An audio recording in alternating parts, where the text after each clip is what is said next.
Hello, my name is DeJora Hansley, and this is my presentation. The two court cases I have picked is the first one is United States versus Plouffe of 2012, and the second one is the state of New York versus John F. Kennedy 2004. So before we begin, I would like to talk about the court process and how it is structured.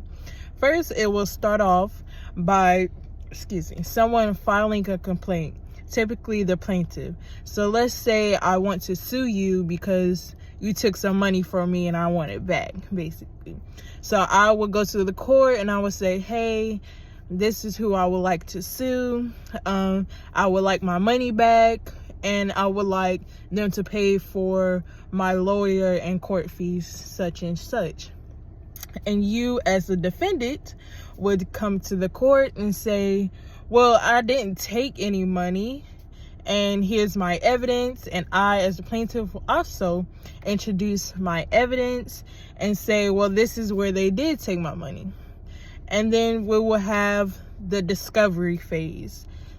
After that is the pre-trial motion. So before the trial, both of us, the parties, may file motions to resolve certain issues or dismiss the case entirely. So basically saying that we will push motions like, okay, well, I feel like that's not enough money, I would like more.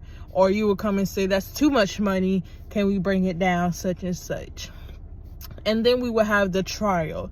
So if the case isn't settled in the pre-trial, that's where the trial comes in.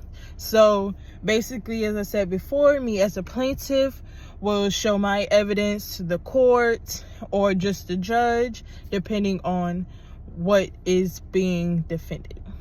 So we will both present our evidence and statements such as, this is why I feel like I would need my money back, or this is why I feel like I don't owe her any money. And then we get to the verdict. So that is either the judge or the jury. So at the verdict, that's where we learn if I, as a plaintiff, give my money back, that means I provided enough evidence, or I was very convincing in my argument that you do owe me money.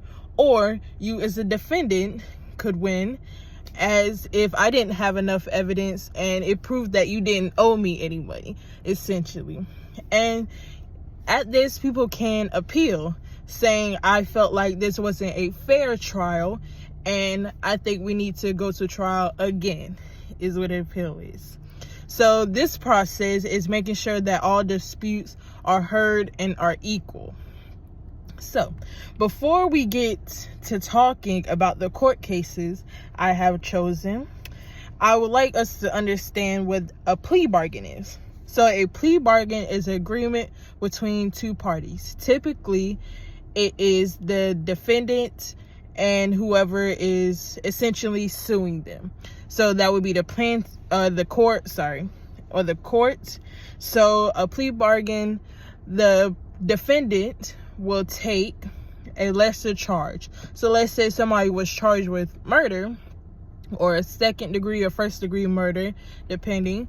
If they're charged with murder, they may come to an understanding with the court, like, hey, I will take a lesser deal, so lesser time, in exchange for information. Maybe they had a partner and they want more information about the partner. So that's where a plea bargain will come in. So let's talk about my first court case, United States versus Plouffe of 2012. So Jason Plouffe was being charged with murder and robbery. He was in charge with the robbery of a gas station and killing a manager in that gas station in Rhode Island. It took place on September 20th, 2010. Before the case even hit the courts, there was a big dispute. Basically, Rhode Island as a state does not have the death penalty. But Jason Plouffe committed murder and robbery, which is federal charges. So it wasn't just state, it was federal charges. And the federal government they like the death penalty. So the state of Rhode Island didn't want to hand Plouffe over because they didn't want him to get sentenced with death, essentially.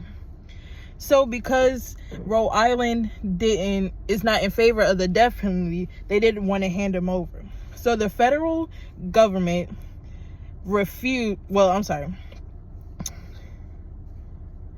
they didn't want to give him to federal custody because they did not want him to pursue the death penalty.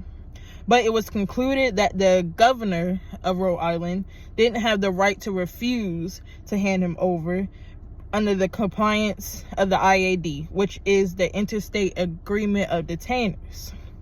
But even that didn't persuade him in the end.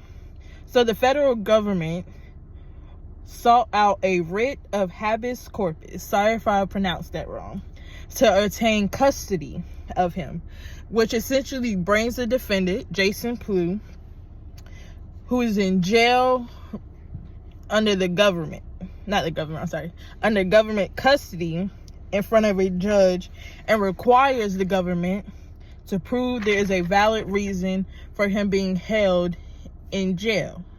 So essentially, they wanted the state of Rhode Island to bring him out of jail in front of a judge to say, this is why we're holding him in jail. But he committed federal charges. So technically, Rhode Island didn't have anything to hold him on because it was a federal charge. And the problem with this is, at the time, was whether the federal government can use it to take custody of a criminal, because that's not essentially what it was used for. And if the state government can refuse compliance of the habeas writ, so basically asking if the state government can refuse, this is a federal calling, can the state refuse this? Well, in Plouffe's defense team, they appealed the decision, saying that it violated the constitutional rights of him and the federal government jurisdiction, and the potential for capital punishment, since the state of Rhode Island wasn't in favor of capital punishment. But the U.S. Court of Appeals felt it was appropriate given the nature of the crime. Again, he committed a federal crime, robbery and murder. And for the plea, he wanted to avoid the death penalty. So taking a plea deal is going to help him get a lesser charge so he doesn't get the death penalty, essentially. And they had enough evidence, but they didn't have enough to convict him of the death penalty. But the federal court could make it seem like, oh, we have a lot of evidence that can give you the death penalty.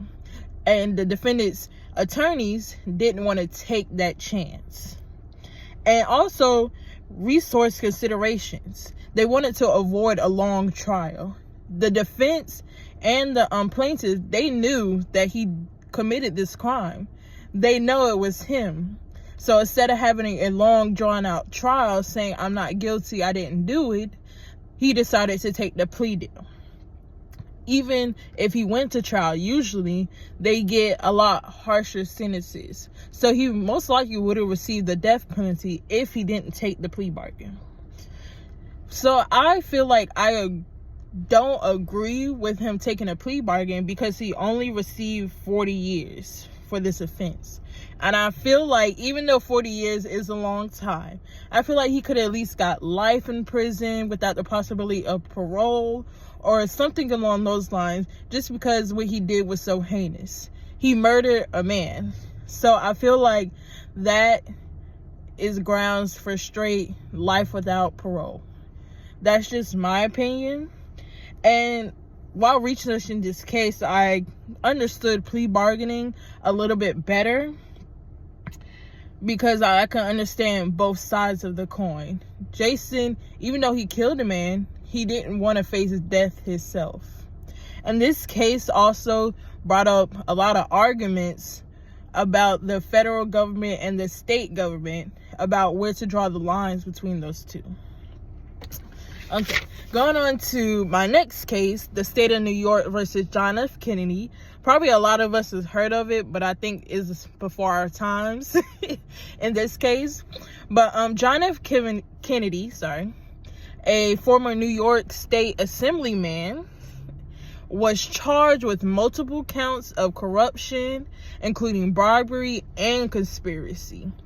These charges came for allegations, and they had witnesses as well to this. The allegation stated that he had accepted bribes in exchange for using his political influence to secure favorable legislation for certain businesses.